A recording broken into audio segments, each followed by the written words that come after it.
Ramai orang cuba menyimpan duit, tetapi selalunya tidak menjadi kerana simpanan dalam bentuk duit tunai ni sangat mudah digunakan.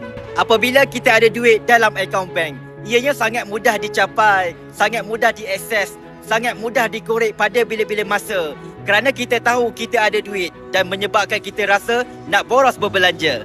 Akan tetapi, yang menariknya, apabila sebahagian simpanan duit tunai kita tukarkannya kepada bentuk emas, kita akan rasa hilang emosi nak berbelanja. Apabila duit kita dah tukar jadi emas, kita akan rasa sayang dengan emas kita dan tidak akan menjualnya sesuka hati untuk tujuan yang tidak penting. Membuat simpanan emas juga memupuk tabiat diri supaya berjimat cermat ataupun berhati-hati dalam perbelanjaan harian kita. Kita sudah bekerja 1 bulan, sudah tentulah kita nak menghargai hasil titik peluh kita bekerja dengan menukarkannya kepada bentuk emas supaya tidak mudah digunakan.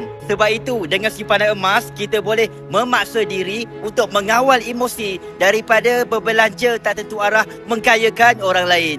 Ramai yang sudah berjaya mengukuhkan kewangan mereka melalui simpanan emas di akaun simpanan emas Physical Gap.